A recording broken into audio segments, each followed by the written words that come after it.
राधे राधे प्रिय दर्शकों। मदन लाल जी जो काफी दिनों से बीमार चल रहे थे, अपने इकलौते बेटे से फोन लगाकर बोले, हेलो बेटा, कैसे हो? कितने दिनों से तुम्हें फोन लगा रहा हूँ, लेकिन तुम हो कि फोन उठाते ही नहीं हो। उधर से मनीष बोला, पिताजी, आपसे कितनी बार कहा कि आपके फ़ोन का जवाब देने के अतिरिक्त मेरे पास और भी काम है? मनीष ने चिढ़कर कहा। तो मदन लाल जी बोले, बेटा, वह सब मैं समझता हूँ, लेकिन मैं भी क्या करूँ? मैं अपनी जगह परेशान हूँ। इस घर में मुझे अकेलापन काटने को दौड़ता है और मेरे घुटनों का दर्द लगातार बढ़ता जा रहा है। अब और सहन नहीं होता। तुम कुछ दिन निकाल कर मेरे पास आ जाओ और मेरे घुटनों का इलाज करवा दो। पिताजी, आप इन फालतू कामों के लिए मेरे पास बिल्कुल भी फ़ोन मत लगाया करो। मेरे पास समय नहीं है। आप खुद जाकर डॉक्टर को दिखा दीजिए। बेटे की बात सुनकर मदन लाल जी बोले, फालतू के काम? अपने पिता को डॉक्टर के पास ले जाना, बीमार पिता का इलाज करवाना, आज तुम्हें फालतू के काम लग रहे हैं? मनीष, तुम शायद भूल गए, जब तुम छोटे थे तुम्हें छींक भी आती थी। तुम्हें सारे गांव के वैद्य इकट्ठे कर लेता था, अपने स्कूल से छुट्टी ले लेता था। तुम्हारी माँ नहीं थी तो मैं माँ और बाप दोनों का फर्ज निभाते हुए तुम्हें भली भांत पाल पोस कर बड़ा किया हूँ। मैंने तुम्हें अपने पैरों पर खड़ा करने के लिए सारी जमा पूंजी दांव पर लगा दी। वह पैसे भी कम पड़ गए तो मैंने अपना वो मकान भी बेच दिया जिसे मैं अपने लहू की एक एक बूंद से सींचा था, और खुद किराए के मकान में रह रहा हूँ। आधी से ज़्यादा मेरी पेंशन केवल घर के किराए में ही चली जाती है, परंतु आज तुम्हें मैं शिकायत कर रहा हूँ। तुम्हें मैं फालतू लग रहा हूँ। बोलते बोलते मदन लाल जी हांफने लगे। अपने पिता के मुंह से यह सब बातें सुनकर दौलत की चकाचौंध में डूबा हुआ मनीष अचानक ज्वालामुखी के लावे की तरह फूट पड़ा। अगर आपने अपने बेटे के लिए मकान बेचा भी था तो कौन सा बड़ा एहसान कर दिया था? ठीक है, यदि इतने एहसान आपने मुझ पर किए हैं तो उन्हें चुकाने का समय आ गया है। आज तक जितना पैसा मुझ पर आपने लगाया है उतनी रकम मैं आज ही आपके बैंक अकाउंट में डाल देता हूँ, और आज तक आपने जितने भी एहसान मुझ पर किए हैं सारे के सारे खत्म हो जाएंगे। मेरा और आपका हिसाब क्लियर। ऐसा कहते हुए मनीष ने फ़ोन पटक दिया। अपने इकलौते बेटे के मुंह से ऐसी बेशर्मी भरी और जहर से भी कड़वी बातें सुनकर मदन लाल जी का चेहरा गुस्से से लाल हो गया। सिर चकराने लगा था। उनका शरीर क्रोध से कांपने लगा।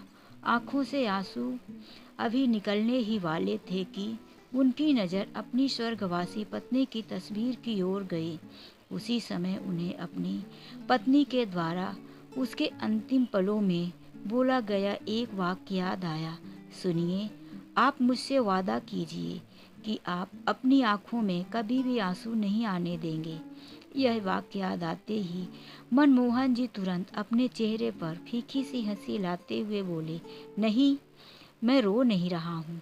तुम जहाँ भी हो खुश रहना। मैं यहाँ बहुत खुश हूँ और बड़े अच्छे से रह रहा हूँ। मदन लाल जी कानपुर के प्रतिष्ठित और अनुभवी शिक्षक रह चुके थे। जीवन में उतार चढ़ाव को झेलते हुए और कठिनाइयों से जूझते हुए उन्होंने कड़ी मेहनत करके ईमानदारी से अपना जीवन व्यतीत किया था।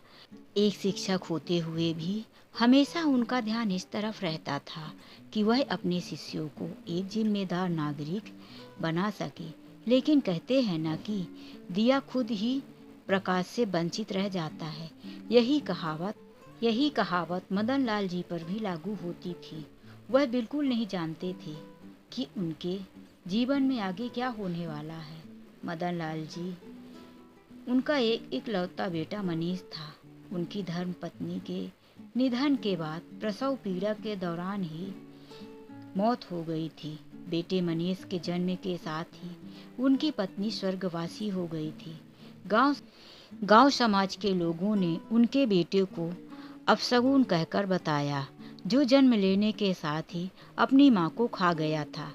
पत्नी के जाने का दुख तो मदन लाल जी को बहुत था, लेकिन उन्होंने सारी बातों को नकारते हुए अपने बेटे का बड़े खुले दिल से स्वागत किया। गांव में ही रहते हुए उन्होंने शिक्षा दीक्षा के साथ साथ अपने पुत्र मनीष का भी ममता, आत्मीयता और पिता की कर्तव्य परायणता के साथ पालन पोषण किया। घर का छोटे से छोटा और बड़े से बड़ा काम भी वे अपने बेटे के प्रति प्रेम में वशीभूत होकर बड़े ही आराम से किया करते थे। अपने हाथों का बना हुआ खाने का एक एक निवाला बड़े ही प्रेम के साथ अपने बेटे को खिलाया करते थे। पौष्टिक खाना खिलाने से लेकर रात की लोरियां सुनाने तक सारे काम वे स्वयं किया करते थे। रिश्तेदारों ने दूसरी शादी करने के लिए लाख मनाने की कोशिश की, लेकिन मदन लाल जी ने उनकी एक ना सुनी, क्योंकि वह भली भांति जानते थे कि दूसरी पत्नी उन्हें तो अपने पति के रूप में स्वीकार कर लेगी, लेकिन उनके बेटे को अपना बेटा समझकर कभी प्यार नहीं करेगी। अपने बेटे के बारे में सोचते हुए उन्होंने जीवन भर अकेलापन रहना स्वीकार किया, परंतु मनीष को उसकी माँ की कमी कभी महसूस नहीं होने दी। मदन लाल जी के प्रयत्नों से मनीष पढ़ाई में ऊंची मुकाम हासिल किया, अपने कस्बे का सबसे अव्वल दर्जे का छात्र बन गया। 12वीं की बोर्ड परीक्षा में मनीष ने 98% अंकों से उत्तीर्ण किया। मदन लाल जी तो जैसे अपने जीवन के उस खुशी के पल को समेटे ना समेट पा रहे थे। खुशी के कारण उनकी आंखों में एक चमक आ गई थी। अब बारी थी जिंदगी के दूसरे पड़ाव की, जिसके लिए मदन लाल जी ने अपना सब कुछ समर्पित कर दिया और मनीष को एडमिशन दिल्ली के एक बहुत बड़े शिक्षण संस्थान में करवाया। ढलती उम्र की निराशा और जीवन में गहरी सन्नाटे के बावजूद उनके मन में यही उम्मीद थी कि उनका बेटा मनीष अपने समाज के लिए एक आदर्श उदाहरण प्रस्तुत करेगा। इंजीनियरिंग की पढ़ाई करने के साथ साथ ही मनीष की भेंट एक लड़की से हुई, जो उसी के साथ सॉफ्टवेयर इंजीनियरिंग की पढ़ाई कर रही थी। धीरे धीरे उनकी बातचीत दोस्ती में बदल गई और वह दोस्ती प्यार में कब बदल गई उन दोनों को पता ही नहीं चला। उसके बाद मनीष ने फैसला किया कि नौकरी लगते ही अपने पिता को वह उस लड़की के बारे में बता देगा। बहुत ही जल्दी देश की एक बहुत बड़ी सॉफ्टवेयर निर्माता कंपनी में अच्छी सैलरी के साथ उसे एक नौकरी मिल गई। इस खुशी के साथ जब वह अपने पिता के पास लौटा तो उसके पिता हर बार की तरह उसके लिए पलके बिछाए बैठे। अब तक उसके दिल में दुनिया की चकाचौंध ने दस्तक दे दी थी। अब पैसा उसके लिए एक बहुत बड़ी चीज बन गई थी, जिसके सामने पिता का प्यार, समर्पण और त्याग छोटा पड़ने लगा था। लेकिन अभी कुछ बची कुछ खुशी संवेदनाएं थी, जिन्हें अपने पिता के साथ वह बांटना चाहता था। और लगे हाथ ही उसने सोचा कि पिताजी को लड़की के बारे में भी बताने का उचित समय है। जैसे ही उसने अपने पिता को इस बारे में बताया, मदन लाल जी के जीवन में तो मानो आनंद ही आनंद हिलोरे पैदा होने लगी। वे अंदर ही अंदर बहुत खुश हुए। 2 दिन बाद मनीष ने अपने पिताजी को राधा से मिलवाया। राधा से मिलने के पश्चात मदन लाल जी उसके आचार विचार से बहुत प्रभावित हुए। उसका व्यवहार, बातचीत का ढंग और सलीका उन्हें बहुत पसंद आया। उन्होंने शादी के लिए तुरंत हाँ कर दी। बहुत ही जल्दी दिल्ली में मनीष ने अपने पिताजी और कुछ नज़दीकी रिश्तेदारों की उपस्थिति में राधा के साथ विवाह कर लिया और उसके बाद काम के सिलसिले में ही मुंबई चला गया। लेकिन मनीष वहां जाकर वहीं का होकर रह गया और अपनी पत्नी के साथ मुंबई में ही सेटल हो गया। परंतु दूसरी ओर उम्र के इस पड़ाव में मदनलाल जी का अकेलापन अपनी चरम सीमा तक पहुंच गया।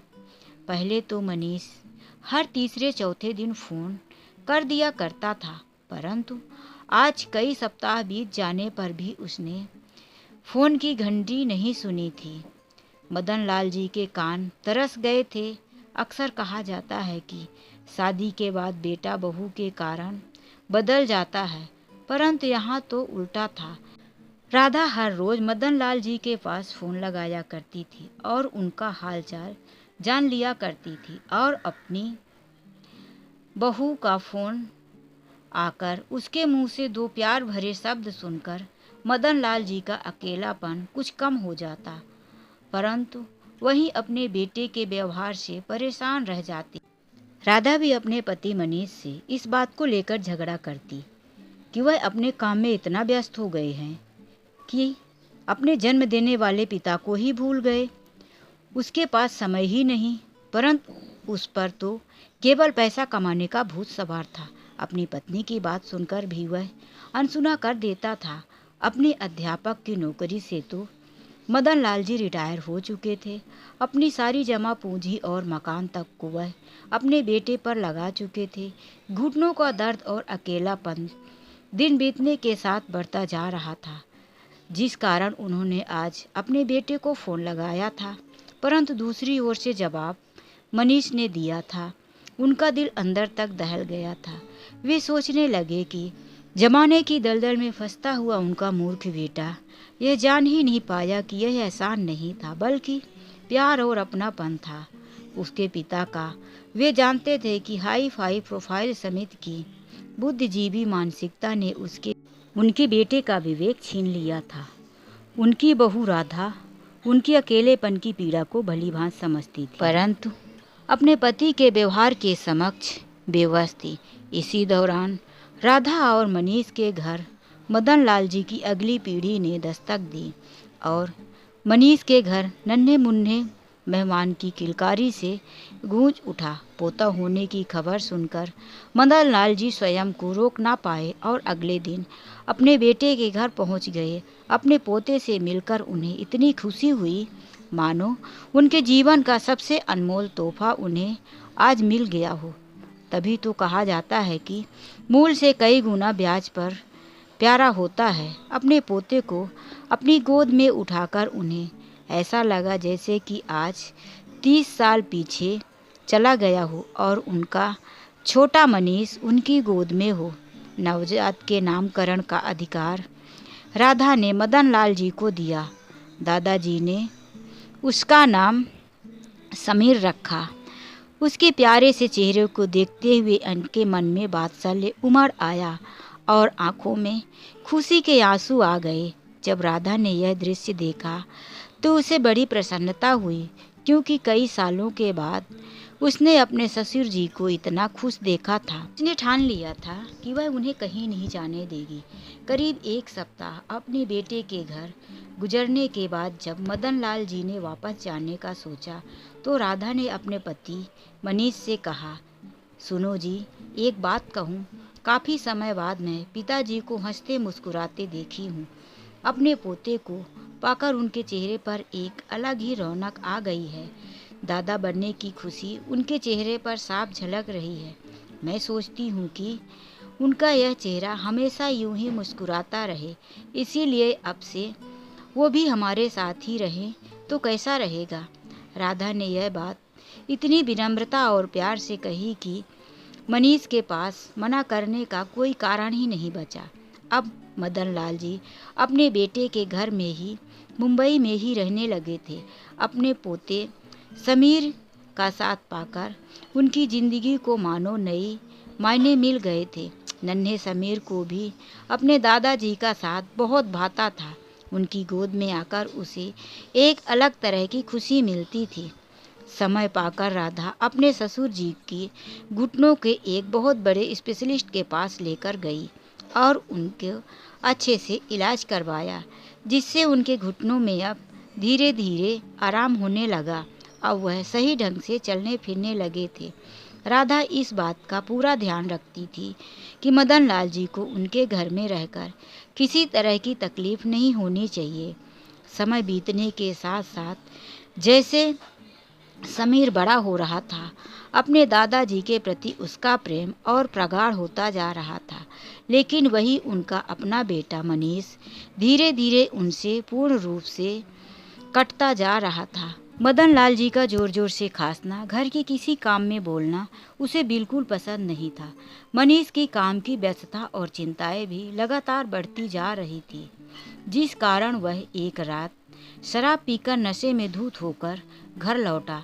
मदन लाल जी को यह सब देखकर बहुत दुख हुआ और गुस्सा भी आया, लेकिन उस दिन उन्होंने उसे कुछ नहीं कहा।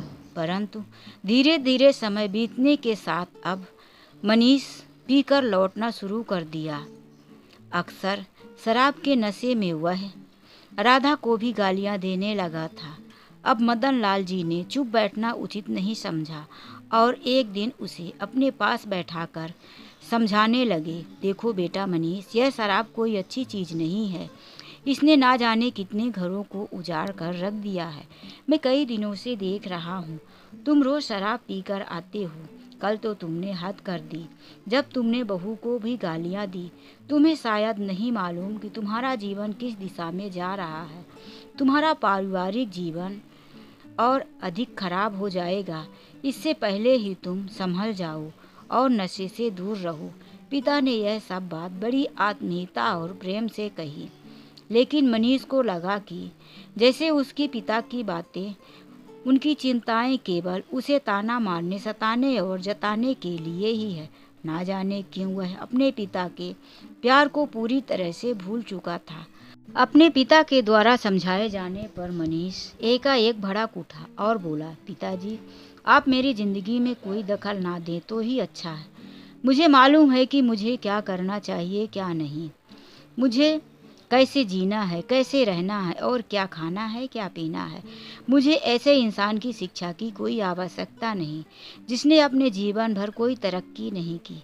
मेरी ज़िंदगी में मैं अपने हिसाब से जीऊँगा, आपके रूढ़िवादी ख्याल के हिसाब से नहीं। इसीलिए अपनी नसीहत अपने पास रखिए।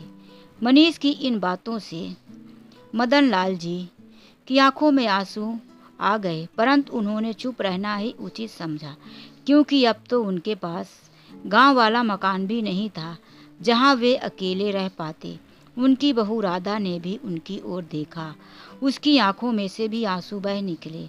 बाद में उसने एकांत में अपने पति से बात करने की कोशिश भी की, उसे समझाने की कोशिश की, लेकिन राधा को भी महसूस हो चुका था कि उसका पति अपनी तरक्की के नशे में इतना चूर हो चुका है कि उसके सामने वह किसी को भी नहीं समझता। एक दिन के उसके पास उसके मित्र का फ़ोन आया कि आज वह रात उसके घर पार्टी है, परंतु मनीष ने हैरानी से पूछा कि तुम तो घर पर पार्टी करते ही नहीं थे, तुम्हारे पिताजी इस बात की इजाज़त नहीं देते थे।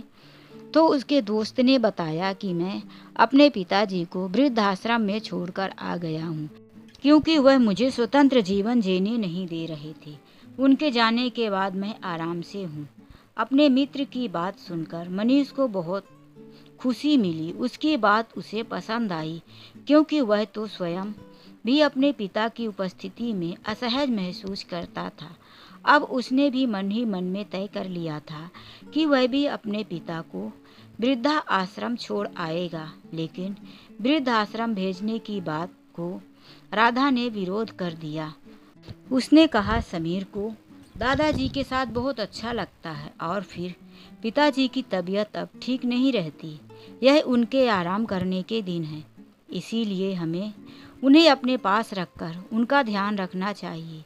लेकिन मनीष ने उनकी एक ना सुनी और गुस्से में अपने पिता को वृद्धाश्रम छोड़ आया। उसने एक दादा को, उसके पोते और बहू को अपने पिता तुल्य आश्रय से दूर कर दिया और मदन लाल जी को पहुंचा दिया मुंबई के एक वृद्धाश्रम में, जहां वृद्ध लोगों का वह आसरा था जिसे इंसान ने ही अपनी उम्मीदों को ठोकर मारकर बनाया था।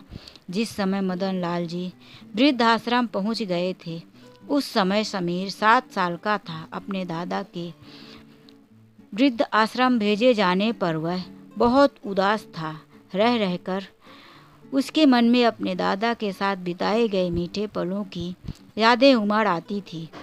वह पल याद आता जब उसके दादाजी आंखों में आंसू लिए उसके घर की दहलीज को पार करके चले गए थे, परंतु उस समय वह विरोध करने की उपस्थिति में नहीं था। उधर मदन लाल जी अपने आप को ही उन बंद दीवारों के बीच में जीने का हौसला दे तो रहते थे, लेकिन इसी के साथ ही वह इसी चिंता में डूबे रहते थे कि ना जाने वे इस जीवन में कौन सा पाप कर बैठे हैं जिसका फल उन्हें ऐसे मिल रहा है। धीरे धीरे समय बीतता गया।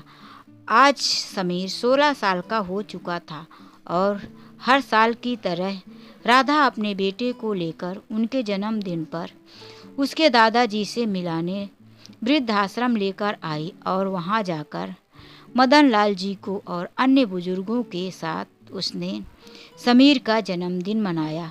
मदन लाल जी और उनका पोता समीर एक दूसरे का साथ पाकर बहुत खुश थे। वे आपस में मित्रों की तरह हंसी मजाक किया करते थे, परंतु हमेशा की तरह अलग होते समय दोनों की आंखों में आंसू थे। अपने पोते से अलग होते ही मदन लाल जी के मन में फिर से असीमित सन्नाटा पसर जाता था। फिर से उन्हें अपनी जिंदगी नीरस लगने लगती थी, परंतु वे कर ही क्या सकते थे, क्योंकि जिस पौधों को उन्होंने अपने लहू से सींचा था, वह पल्लवित किया था, आज वह पौधा वृक्ष बनकर उनसे मुंह मोड़ चुका था। इधर समीर ने भी महसूस किया कि उसके दादाजी अब बहुत कमज़ोर पड़ चुके हैं, इसीलिए वह अंदर ही अंदर अपने दादाजी की देखभाल ना करने की ग्लानि से भर उठता था। एक प्राचीन कहावत है कि कर्मों का फल तो भोगना ही पड़ता है।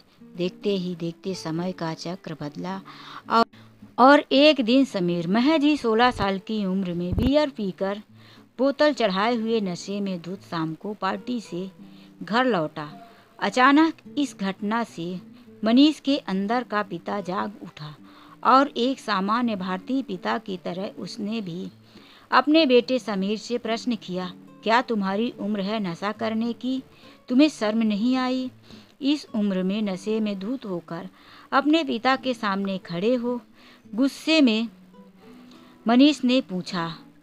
तो जो जवाब उसने अपने बेटे समीर से मिला, उसने अंदर ही अंदर उसे हिलाकर रख दिया।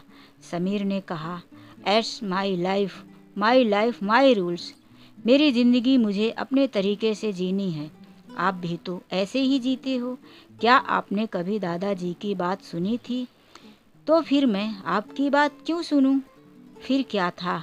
मनीष ने एक जोरदार थप्पड़ अपने बेटे को जड़ दिया, लेकिन कुछ होने वाला नहीं था। आज मनीष की खुद की गलतियां ही उसके सामने उसे नीचा दिखा रही थी। अंदर ही अंदर उसे एहसास होने लगा था कि जिस वृद्धाश्रम में उसके पिता मन मार कर जी रहे हैं, वही वृद्धाश्रम अब उसका भी इंतजार कर रहा है। कुछ सालों के बाद वह भी अपने पिता के स्थान पर होगा। उसका अतीत उसके सामने आने लगा। अपने पिता की जिन चीखों और चिस्कियों को उसने अपने नशे में चूर होकर हमेशा नज़रअंदाज किया, आज उसके अपने बेटे की हरकतें उसे वह सब याद दिला रही थी। मनीष तिलमिला उठा था। उधर राधा ने जब अपने पति को गुस्से में तिलमिलाए देखा तो आकर बोली, यदि आपने बबूल का बीज लगाया है तो आप आम की कल्पना नहीं कर सकते। जैसा कर्म आपने किया है, फल तो वैसा ही मिलना था।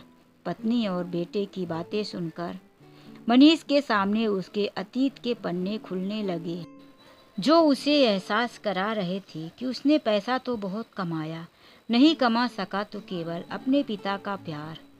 जिस पिता ने उस पर अपना सब कुछ समर्पित कर दिया था, उसी पिता को उसने अपने जीवन के अंतिम चरण में वृद्धाश्रम की चार दीवारी में तड़पने के लिए छोड़ दिया। आज ना तो वह अपनी पत्नी का रहा, ना बेटे का, और ना ही पिता का। रात बीत गई थी, सब लोग सो चुके थे, परंतु मनीष की आंखों से नींद कोसों दूर थी।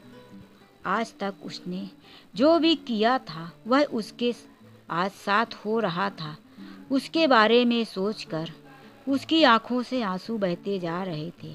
अगले दिन सुबह जब राधा सोकर उठी तो वह देखकर हैरान थी कि मनीष नहा धोकर तैयार खड़ा था। उसने राधा और अपने बेटे समीर को भी तैयार होकर उसके साथ चलने के लिए कहा, लेकिन उन्हें यह नहीं बताया कि वह लोग कहाँ जा रहे। आधे घंटे का सफ़र करने के बाद मनीष ने गाड़ी रोकी तो राधा और समीर देखकर हैरान थे कि उनकी गाड़ी उसी वृद्धाश्रम के सामने खड़ी थी जिसमें मदन लाल जी रह रहे थे। राधा और समीर अभी गाड़ी से बाहर निकले ही थे कि मनीष तेज कदमों से वृद्धाश्रम में चला गया। सामने देखा कि एक वृद्ध जन लाठी का सहारा लेकर लड़खड़ाते कदमों के साथ आंगन में टहल रहे थे। उन्हें देखकर उसे लगा मानो उस बुजुर्ग व्यक्ति का खून कब से सूख चुका हो। चेहरे पर झुर्रियों का एक जाल था, सिकुड़ी हुई हड्डियां मांस से बाहर निकल रही थी। अपने पिता के बारे में पूछने के लिए मनीष उनकी ओर गया। पास जाकर बोला, मदन लाल जी कहाँ मिलेंगे? लेकिन जैसे ही उस बुजुर्ग ने पीछे मुड़कर उसकी ओर देखा तो मनीष का शरीर कांप उठा। वह शून्य रह गया, क्योंकि वह बुजुर्ग कोई और नहीं बल्कि उसके पिता मदन लाल जी ही थे। तुरंत उनके पैरों में पड़ गया और बोला, पिताजी मुझे माफ़ कर दीजिए, मुझसे गलती नहीं, गुनाह हुआ है, एक बहुत बड़ा गुनाह। मैं जानता हूँ कि यह गुनाह माफ़ी के काबिल नहीं है, परंतु फिर भी मुझे प्रायश्चित का एक मौका दीजिए। मेरे कारण अपनी उम्र भर आपने दुख सहा, लेकिन मैं वादा करता हूँ आज के बाद मैं कभी आपका दिल नहीं दुखाऊंगा। मुझे अपनी सेवा का एक मौका तो दीजिए। कहते कहते वह फूट फूट कर रोने लगा। मदन लाल जी कांपते हाथों से उसे उठाया, उसके आंसू पोंछते हुए अपने गले लगा लिया। उधर यह मार्मिक दृश्य देखकर समीर रोते हुए अपनी माँ के गले लग पड़ा और बोला, माँ, यदि आपने मुझे उस दिन दादाजी को वापस लाने के लिए पापा को सबक सिखाने का आइडिया ना दिया होता तो आज यह सब मुमकिन ना होता। I am proud of you mom. दरअसल समीर उस रात शराब पीकर नहीं आया था, बल्कि वह सारी घटना राधा और उसके बेटे समीर का एक सोचा समझा नाटक था, जिसके चलते आज समीर सही रास्ते पर आ चुका था। राधा ने आज साबित कर दिया था कि यदि एक बहू चाहे तो अपने परिवार को अपने प्रेम के धागे से मोतियों की तरह पिरोकर रख सकती है। तो दोस्तों, यह कहानी आप लोगों को कैसी लगी कमेंट करके ज़रूर बताएं। तो चलिए मिलते हैं एक नई कहानी के साथ। यदि इस चैनल में नए हैं तो प्लीज़ चैनल को सब्सक्राइब कर लीजिए और वीडियो को लाइक कर दीजिए दोस्तों। तो चलिए मिलते हैं नई कहानी में। आज के लिए बस इतना ही। राधे राधे, जय श्री कृष्णा, हैप्पी दशहरा मेरे प्यारे दोस्तों।